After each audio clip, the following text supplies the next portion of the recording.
नमस्कार, मैं निधि साहू उच्च माध्यमिक शिक्षक शासकीय उत्कृष्ट विद्यालय दमोह से आप सभी का स्वागत करती हूँ हमारे YouTube चैनल समर्थ दमोह पर। जैसा कि आप सभी जानते हैं कि हमारे विषय विशेषज्ञ अर्धवार्षिक परीक्षा की तैयारी हेतु विभिन्न अध्यायों की महत्वपूर्ण प्रश्नोत्तरी लेकर उपस्थित हो रहे हैं। उसी क्रम में मैं आज कक्षा 10वीं विज्ञान के एक महत्वपूर्ण अध्याय अम्ल क्षारक और लवण की प्रश्नोत्तरी लेकर उपस्थित हुई हूँ। तो हम आज बात कर लेते हैं कि हम किन किन टॉपिक पर चर्चा करेंगे। तो सबसे पहले तो हम डिस्कस करेंगे इसकी प्रस्तावना, उसके बाद सूचक क्या होते हैं, अम्ल और क्षारक के गुण क्या होते हैं, पीएच स्केल या सार्वत्रिक सूचक क्या होता है, दैनिक जीवन में पीएच का क्या महत्व होता है और हम साधारण नमक से रसायन कैसे बना सकते हैं। ये इस चैप्टर की महत्वपूर्ण प्रश्नोत्तरी है। तो सबसे पहले तो हम बात कर लेते हैं प्रस्तावना की। जैसे कि आपने स्टार्टिंग में ही पढ़ा होगा कि अम्ल और क्षारक होते क्या हैं। तो सबसे पहले हम बात कर लेते हैं कि अम्ल क्या होते हैं। तो अम्ल वे रसायन होते हैं जो जलीय विलयन में क्या देते हैं, H+ आयन देते हैं। मतलब यदि पानी में डालें तो एक प्रकार के पॉजिटिव आयन देते हैं, H+ आयन देते हैं। तो सबसे पहली बात तो यही हो गई कि ये क्या देते हैं, H+ आयन देते हैं। कहाँ देते हैं, जलीय विलयन के साथ देते हैं। दूसरी बात हम करें कि ये स्वाद में कैसे होते हैं, तो अम्ल स्वाद में खट्टे होते हैं। तो एक तो ये इनका गुण हो गया कि इनकी पहचान कैसे करेंगे, तो ये स्वाद में कैसे होते हैं, खट्टे होते हैं। और यदि हम बात करते हैं आगे की अम्ल की पहचान और हम कैसे करेंगे, तो एक महत्वपूर्ण लिटमस पेपर के बारे में आपने सुना होगा। तो जो अम्ल होते हैं वो लिटमस पत्र को नीले से कैसा कर देते हैं, लाल कर देते हैं। तो ये नीले लिटमस पेपर को, नीले लिटमस को लाल कर देते हैं। और यदि हम बात करते हैं कि होते क्या क्या है अम्ल, तो आपने पढ़ा ही होगा कि जैसे HCl है, हाइड्रोक्लोरिक अम्ल हो गया, H2SO4 हो गया और साथ में HNO3 जिसे हम क्या कहते हैं, नाइट्रिक एसिड। तो ये टाइप के एग्जाम्पल हो गए हमारे अम्ल। तो ये अम्ल के उदाहरण हो गए, हाइड्रोक्लोरिक अम्ल हो गया, H2SO4 सल्फ्यूरिक अम्ल हो गया, HNO3 नाइट्रिक अम्ल हो गया। तो यदि एक महत्वपूर्ण प्रश्न बनता है कि अम्ल और क्षार में क्या अंतर होता है, तो ये अम्ल की 4 आप लिख सकते हैं। पहले तो जलीय विलयन में H+ आयन देते हैं, स्वाद में खट्टे होते हैं, नीले लिटमस पेपर को लाल कर देते हैं और ये इसके उदाहरण हो गए। यदि अब हम बात करते हैं क्षार की, तो क्षार की यदि हम बात करें तो जैसे हमने देखा कि ये जलीय विलयन में H+ आयन कौन देता है, अम्ल। और क्षार जो होते हैं वो जलीय विलयन में H+ आयन देते हैं, या हम ये कहें कि ये जलीय विलयन में OH- आयन बढ़ा देते हैं। या तो OH- आयन देते हैं या OH- आयन बढ़ा देते हैं। तो OH- आयन देते हैं और साथ में ये कैसे होते हैं, वो स्वाद में कैसे थे, खट्टे। ये स्वाद में कड़वे होते हैं। कभी कभी नहाते समय यदि साबुन मुँह में चला जाता है तो वही स्वाद है इसका, कैसे होते हैं, कड़वे होते हैं। और इसके अलावा ये छूने पे आपको स्लीपरी, जैसे साबुन होता है ना तो स्लीपरी होते हैं, तो छूने पे ही स्लीपरी लगते हैं। और साथ ही जैसे लिटमस पेपर की बात करें तो अम्ल नीले को लाल कर देते हैं, लेकिन क्षार लाल लिटमस को नीला कर देते हैं। तो ये भी आपको याद रखना है कि लाल लिटमस को नीला कर देते हैं ये। और इसके कुछ उदाहरण ले लेते हैं। तो इसके उदाहरण में हो गया जैसे आपका NaOH, इसको हम कहते हैं sodium hydroxide, KOH potassium hydroxide और साथ में कैल्शियम हाइड्रोक्साइड, और इसके और भी एग्जाम्पल हैं। तो यदि हम आपको यदि जानना है कि क्षार कौन है, तो जितनी भी धातुएं हैं तो इसका एक छोटा सा ट्रिक है। यदि किसी धातु के साथ O या OH लगा है तो हम उसको कह देते हैं कि वो क्षार है। जैसे ये सोडियम धातु है, OH लगा है, क्षार है, पोटेशियम है, OH लगा है, क्षार है। तो ये अम्ल और क्षार में एक महत्वपूर्ण प्रश्न जो बनता है कि क्या अंतर है, तो ये हमारा तैयार हो गया। अब हम बात करते हैं इसके अलावा सूचक की, कि सूचक क्या होते हैं। तो जो सूचक होते हैं वो अम्ल और क्षार का पता लगाते हैं। मतलब कोई पदार्थ यदि आपके सामने दिया हुआ है, आपको पता करना है कि वो अम्ल है कि क्षार है, तो सूचक अम्ल और क्षार के बारे में जानकारी देते हैं। तो हम दूसरे महत्वपूर्ण टॉपिक पर बात करते हैं सूचक की। तो आपके सिलेबस में 3 प्रकार के सूचक हैं। एक तो प्राकृतिक सूचक हो गया, कृत्रिम सूचक, और तीसरा है गंधीय सूचक। तो हम एक टेबल बना के इसको आसानी से आपको बता देते हैं। जैसे यहाँ हमने सूचक लिख लिया, ये हो गया आपका क्षार, और यहाँ हम लिख लेते हैं अम्ल। तो यदि हम बात करते हैं कि तो सबसे पहले हम सूचकों में 3 प्रकार के सूचक हैं। सबसे पहले प्राकृतिक सूचक, जो आपके घरों में आसानी से पाया जाता है, हल्दी। तो हल्दी की सहायता से हम अम्ल और क्षार का पता आसानी से लगा सकते हैं। आपने देखा होगा कि आपके कपड़े पे यदि हल्दी का दाग लग जाता है और फिर उस पर डायरेक्ट आप साबुन लगा देते हैं तो वो कैसे कलर का हो जाता है? लाल। साबुन क्या है? क्षार है। तो क्षार जो है हल्दी के साथ कौन सा रंग देता है? लाल। लेकिन जो अम्ल के साथ हल्दी है वो पीला ही कलर देता है, मतलब इसके कलर में कोई चेंज नहीं आता है, पीला ही कलर देता है। और यदि हम दूसरे प्राकृत सूचक की बात करें लिटमस की, तो अभी हमने देखा था कि जो लिटमस होते हैं अम्ल के साथ कैसा देते हैं, मतलब अम्ल जो लिटमस पेपर होता है अम्ल नीले लिटमस पेपर को लाल कर देता है, तो और क्षार को कैसा कर देता है? नीला। तो क्षार के साथ क्षार लाल लिटमस को नीला कर देता है और अम्ल जो है नीले लिटमस को लाल कर देता है। तो ये तो हो गए आपके प्राकृत सूचक। एक और प्राकृत सूचक आसानी से मिल जाता है गुड़हल का फूल।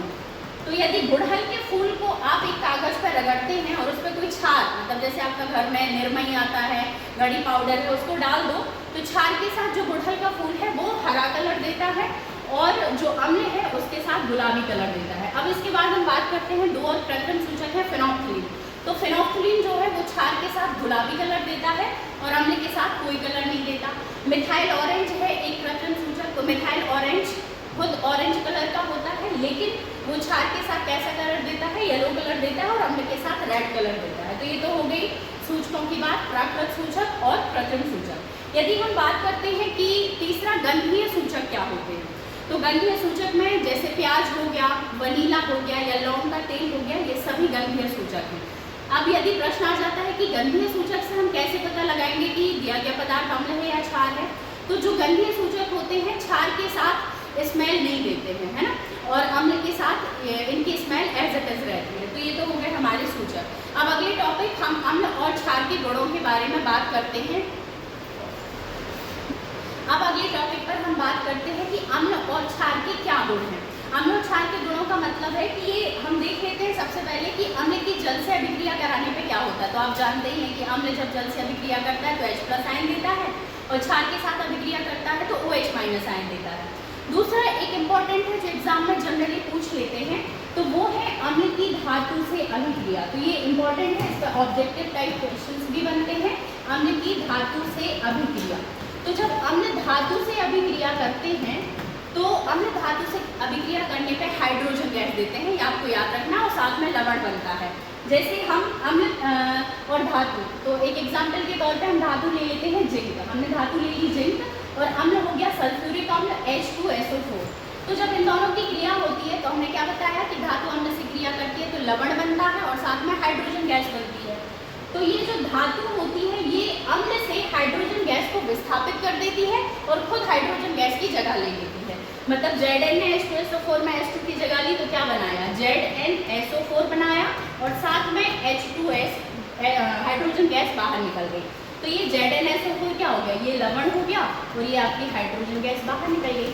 तो ये पेपर में इंपॉर्टेंट क्वेश्चन बनता है कि जब अम्ल धातु से क्रिया करते हैं तो कौन सी गैस निकलती है? तो हाइड्रोजन गैस निकलती है। और ये एग्जाम्पल आपका विस्थापन अभिक्रिया का भी हो गया, जैसे पहले चैप्टर में आपने पढ़ा था। तो ये अब याद रखना है कि सक्रियता श्रेणी में ये जो कुछ ही धातु हैं जो क्या करती हैं? हाइड्रोजन गैस को विस्थापित करती हैं। अब एक और प्रश्न बनता है कि जो हाइड्रोजन गैस निकली है इसका पता कैसे करेंगे? तो हाइड्रोजन गैस का पता लगाने के लिए यदि हम इसके पास जलती हुई मोमबत्ती ले जाते हैं तो एक पॉप साउंड निकलता है, पॉप की ध्वनि निकलती है और साथ ही वो जलती हुई मोमबत्ती बुझ जाती है। तो अभी पिछले साल एक क्वेश्चन पूछा गया था कि अम्ल जब धातु से क्रिया करता है तो हाइड्रोजन गैस निकली कौन सी ध्वनि के साथ जलती है? तो ये कौन सी ध्वनि के साथ जलती है? पॉप ध्वनि के साथ जलती है। तो ये आपको याद रखना है। तो ये एक इम्पॉर्टेंट क्वेश्चन इसमें से बन जाता है। अब हम दूसरी चीज़ देखते हैं कि जब क्षार धातु से अभिक्रिया करते हैं तो क्या बनता है? तो क्षार जब धातु से अभिक्रिया करते हैं तो तब भी लवण बनता है और साथ में हाइड्रोजन गैस बाहर निकलती है। तो ये एक महत्वपूर्ण गुण हो गया अम्ल और क्षार का। यदि इसके अलावा हम अगले गुण पे बात करते हैं तो अगले गुण पे यदि हम बात करते हैं तो जो अम्ल होते हैं यदि वो धातु कार्बोनेट या धातु हाइड्रोजन कार्बोनेट के साथ क्रिया करते हैं तो क्या बनता है? तो जब धातु कार्बोनेट और धातु हाइड्रोजन के साथ क्रिया होती है तो कार्बन डाइऑक्साइड गैस बाहर निकलती है और साथ ही जल बनता है। अब इस पर प्रश्न क्या बनता है? इस पर प्रश्न बनता है कि ये जो कार्बन डाइऑक्साइड गैस निकल रही है इसकी उपस्थिति का पता कैसे लगाएंगे? तो ये जो कार्बन डाइऑक्साइड गैस निकलती है सबसे पहले तो हम देख लेते हैं कि धातु जो है कार्बोनेट और किससे क्रिया कराई, हाइड्रोजन कार्बोनेट से। अम्ल की धातु कार्बोनेट या धातु हाइड्रोजन कार्बोनेट से जब हम क्रिया कराते हैं तो हमेशा क्या बनता है, आपको याद रखना है। एक तो लवण तो आपका बना ही, साथ में क्या बना, CO2 गैस बन गई और साथ में जल बना। अब ये जो CO2 गैस बाहर निकलती है इसका पता कैसे लगाते हैं, तो CO2 का परीक्षण कैसे किया हमने, कार्बन डाइऑक्साइड को जब चूने के पानी से प्रवाहित करते हैं, चूने का पानी मतलब कैल्शियम हाइड्रोक्साइड के साथ प्रवाहित करते हैं, तो कैल्शियम कार्बोनेट का श्वेत अवक्षेप बनता है जो जल में कैसा होता है, आघुलनशील होता है। कैसे कलर का होता है, मिल्की मतलब दूधिया रंग का होता है, दूधिया रंग का होता है और साथ में जल बनता है। अब यदि इस कार्बन डाइऑक्साइड की मात्रा को हम बढ़ा देते हैं तो ये दूधिया कलर गायब हो जाता है। तो परीक्षण कैसे किया हमने, कार्बन डाइऑक्साइड को चूने के पानी में मिलाया, कैल्शियम कार्बोनेट बना जो कि दूधिया रंग का है। तो ये तो हो गया हमारा CO2 का परीक्षण। अब एक महत्वपूर्ण प्रश्न और बनता है, उदासीनीकरण अभिक्रिया किसे कहते हैं। तो इसको हम अच्छे से समझ लेते हैं कि उदासीनीकरण अभिक्रिया क्या है। उदासीनीकरण अभिक्रिया को एक बार अच्छे से समझ लेते हैं। उदासीनीकरण अभिक्रिया बिल्कुल सिंपल है, इसमें कुछ याद करने का नहीं है। हम पढ़े क्या रहे हैं, अम्ल और क्षार, तो अम्ल और क्षार को मिला दो। तीसरा क्या पढ़ रहे हैं, लवण, तो अम्ल और क्षार को मिला दो तो क्या बनता है, नमक पानी बनता है, इतना याद रखना है। अम्ल और क्षार को मिलाया, क्या बना, नमक पानी बना। तो अम्ल हो गया और क्षार क्या बना, नमक पानी। नमक पानी मतलब लवण पानी बना। इसका एक एग्जाम्पल हम देख लेते हैं। अम्ल HCl हाइड्रोक्लोरिक अम्ल लिया हमने, क्षार NaOH ले लिया, तो लवण नमक बना, नमक का फॉर्मूला क्या हो गया, NaCl हो गया और साथ में क्या बन गया, जल बन गया। तो ये हो गई उदासीनीकरण अभिक्रिया। सिंपल है, उदासीनीकरण अभिक्रिया किसे कहते हैं, अम्ल और क्षार को मिलाना जिससे क्या बन जाए, नमक और पानी बन जाए, इसे हम क्या कहते हैं, उदासीनीकरण अभिक्रिया। और ये आपको एक रिएक्शन एग्जाम्पल में लिख देनी है। तो ये हो गया हमारा उदासीनीकरण अभिक्रिया। अब इसके बाद हम बात कर लेते हैं अगले टॉपिक की। एक और प्रश्न बनता है कि अम्ल का तनुकरण क्या होता है। अम्ल का तनुकरण मतलब सांद्र अम्ल और जल को मिलाना। तो एक प्रश्न इस पर बन जाता है कि जब आप अम्ल और पानी को मिलाएंगे या अम्ल का तनुकरण करेंगे तो अम्ल में पानी मिलाएंगे या पानी में अम्ल मिलाएंगे। तो हमेशा जब अम्ल का तनुकरण किया जाता है तो पानी में अम्ल मिलाया जाता है, ड्रॉप बाय ड्रॉप मिलाया जाता है और कंटिन्यूसली उसको हिलाते रहते हैं। अब प्रश्न ये आता है आपके दिमाग में आना चाहिए कि क्यों हम अम्ल में पानी क्यों नहीं मिलाते। तो अम्ल कैसा होता है, खतरनाक होता है। यदि आपने एक बीकर में 10 मिलीलीटर अम्ल ले लिया और उसमें पानी डाल दिया तो बीकर के भी फटने की संभावना है, साथ में अम्ल बाहर निकलेगा तो वो आपको शारीरिक नुकसान भी पहुँचा सकता है। तो ये तो हो गए हमारे अम्ल और क्षारक के गुण। अब हम डिस्कस करते हैं एक अगला टॉपिक जो हो गया पीएच स्केल। ये महत्वपूर्ण टॉपिक है पीएच स्केल। पीएच स्केल होता क्या है, तो बहुत ही आसान तरीके से हम इसको समझ सकते हैं कि किसी भी विलयन में कितनी ज़्यादा H+ है, इसका पता कौन लगाता है, H+ पीएच स्केल लगाता है। मतलब ये क्या बताता है कि किसी भी विलयन में H+ आयन कितनी ज़्यादा है।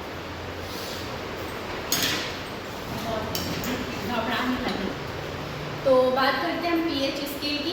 तो अब हम डिस्कस करेंगे पीएच स्केल। तो पीएच स्केल एक ऐसा स्केल होता है जो किसी भी विलयन में ये बताता है कि कितने ज़्यादा H+ आयन हैं। तो इसमें ये हो गया बीच में जैसे 7 हो गया, यहाँ 8 9 से लेके कहाँ तक 14 तक, और ये हो गया आपका 6 5 4 और इधर हो गया आपका 0। अब इसमें आपको एक बात याद रखनी है, जितने ज़्यादा H+ आयन उतना कम पीएच, जितने ज़्यादा H+ आयन उतना कम पीएच। मतलब यदि पीएच आपका 7 से ज़्यादा है तो ये क्या हो जाएगा, क्षार हो जाएगा। और यदि ये पीएच आपका 7 है तो ये शुद्ध जल का हो गया या ब्लड का हो गया। और यदि हम बात करते हैं यदि 7 से कम आपका पीएच है तो ये क्या हो गया, अम्ल। क्योंकि आपको पता है अम्ल में ज़्यादा क्या होते हैं, H+ आयन। मतलब H+ आयन ज़्यादा तो कम पीएच और H+ आयन कम तो ज़्यादा पीएच। तो ये हो गई हमारी बात। तो यदि 7 से ज़्यादा है, 7 से ज़्यादा है तो क्या हो गया आपका क्षार हो गया, और कम है तो क्या हो गया, अम्ल हो गया। अब जैसे हम 14 की बात कर लेंगे, 14 पीएच किसका होता है, तो सबसे स्ट्रॉन्ग बेस जो होता है वो NaOH। ये हो गया जिसका पीएच कितना है 14 है। और यदि हम अम्ल की बात करते हैं तो HCl जो भी हमने पढ़ा है हाइड्रोक्लोरिक एसिड, उसका pH 1.2 होता है लगभग। और आपके घरों में पाया जाने वाला नींबू, इसका pH भी ज़्यादा होता है लगभग 2.2 के करीब। इसके अलावा यदि हम बात करते हैं कि शुद्ध जल या ब्लड का pH कितना होता है तो करीबन 7.4 के करीब शुद्ध जल या ब्लड का pH होता है। तो ये हमने डिस्कस कर लिया pH स्केल। अब हम बात करते हैं कि सार्वत्रिक सूचक क्या होते हैं। तो सार्वत्रिक सूचक जो होते हैं वो नेचर को बताते हैं, मतलब कोई दिया गया पदार्थ अम्ल है या क्षार है, ये कौन बताता है, सार्वत्रिक सूचक बताते हैं। और साथ में वो कितने स्ट्रॉन्ग है, कितना स्ट्रॉन्ग अम्ल है या कितना स्ट्रॉन्ग क्षार है। तो इसके लिए आपने इंद्रधनुष के कलर पढ़े होंगे, विबग्योर पढ़ा है। तो विबग्योर को उल्टा लिख देते हैं हम ऐसे, विबग्योर। तो जो सार्वत्रिक सूचक होता है उसमें ये जो कलर होते हैं विबग्योर, तो यहाँ बीच में क्या आ रहा है, 3 इस तरफ है, 3 इस तरफ, बीच में क्या है, ग्रीन। तो ये जो ग्रीन यदि दिए गए विलयन में सार्वत्रिक सूचक के साथ हरा रंग आ रहा है, मतलब वो क्या है, आपका शुद्ध जल है या ब्लड है। तो ये किसका हो गया, शुद्ध जल का। और इस तरफ आप बढ़ जाओगे और इधर आप बढ़ जाओगे तो इस तरफ pH स्केल में क्या होता है, क्षार होता है। तो ये सभी कलर कौन देगा, क्षार देंगे। और यदि ये रेड तरफ कलर कौन देगा, अम्ल देगा। तो आप ऐसे याद रख सकते हो कि ये यदि ब्लू कलर है, इंडिगो है या बैगनी कलर है, तो ये क्षार के साथ कलर आता है सार्वत्रिक सूचक का। और येलो, ऑरेंज और रेड तरफ ज़्यादा रेड हो गया तो वो कैसा है, प्रबल अम्ल है। तो सार्वत्रिक सूचक की सहायता से हम अम्लों और क्षारों की दुर्बलता और प्रबलता का भी पता लगाते हैं। यदि एकदम रेड कलर आ रहा है तो वो अम्ल है, और एकदम ब्लू या वायलेट तरफ कलर जा रहा है तो क्या है, क्षार है। और ग्रीन आ रहा है तो वो न्यू उदासीन है। तो ये शुद्ध जल हो गया। अब दैनिक जीवन में pH का क्या महत्व है, ये बहुत इंपॉर्टेंट क्वेश्चन बनता है आपका एग्जाम की दृष्टि से। तो हम पढ़ लेते हैं दैनिक जीवन में pH का महत्व। दैनिक जीवन में pH का महत्व, तो एक आपके सिलेबस में जो है वो है हमारे शरीर का जो तापमान है वो 7 से, जिसका pH मान 7 से 7.8 के बीच में काम करता है।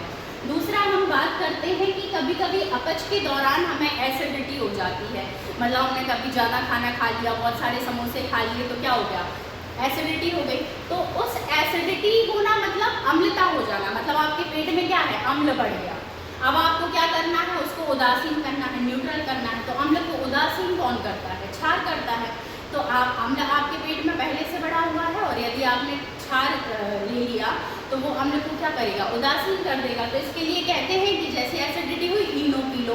तो इनो क्या है, क्षार है ना। तो अपच के दौरान हम क्या क्या लेते हैं, तो बेस के फॉर्म में या तो इनो ले लिया, या एक आता है एंटासिड। एंटासिड होता क्या है, मिल्क ऑफ मैग्नीशिया होता है, जिसका फॉर्मूला होता है MgOH का होल ट्वाइस, इसको बोलते हैं मिल्क ऑफ मैग्नीशिया। तो ये क्या करता है, एसिडिटी को, ये क्षार होता है तो ये एसिडिटी को न्यूट्रल कर देता है और फिर हमारा पेट जो उदासीन हो जाता है और फिर हमें एसिडिटी फील नहीं होती है। और यदि हम बात करें अगला अम्ल वर्षा की, यदि हम बात करते हैं तो एक प्रश्न बनता है कि अम्ल वर्षा क्या होती है। तो यदि आपकी वर्षा के जल का pH मान 5.6 से कम हो जाता है, pH जो है 5.6 से यदि कम हो जाता है तो उस वर्षा को कहते हैं हम अम्ल वर्षा कहते हैं। और ऑब्जेक्टिव में पूछ लिया जाता है कि अम्ल वर्षा का pH कितना होता है, तो 5.6 से कम होता है। साथ ही अब आपको पता ही होगा कि अम्ल वर्षा जो है जीवों के, जलीय जीवों के लिए बहुत हानिकारक है, क्योंकि वो अम्लीय पानी जब जल में जाएगा तो वो जो जलीय पौधे जीव होते हैं वो मर भी सकते हैं उससे। तो ये हो गया अम्लीय वर्षा। अगला अगली हम बात करते हैं मुख के pH मान की। तो जब हमारे मुख का pH 5.5 से कम हो जाता है, इस पर एक प्रश्न बनता है कि दंत क्षय क्यों होता है। तो जब हमारे मुंह का pH जो है वो 5.5 से कम हो जाता है, pH 5.5 से कम हो जाता है तो मुंह में मतलब दंत क्षय होने लगता है। और उसका कारण यही है, आप कभी कभी ज़्यादा शुगर वाला खाना खाते हैं तो उस कारण से दंत क्षय होने लगता है। तो आपको ये याद रखना है कि मुंह का pH जब 5.5 से कम हो जाता है तो दंत क्षय होने लगता है। अब इसके बाद जो अगला महत्वपूर्ण टॉपिक है वो है साधारण नमक से रसायन बनाना। इसको हम लोग अगले वीडियो में डिस्कस करेंगे और साथ ही धातु और अधातु के महत्वपूर्ण प्रश्नोत्तरी पर चर्चा करेंगे। धन्यवाद।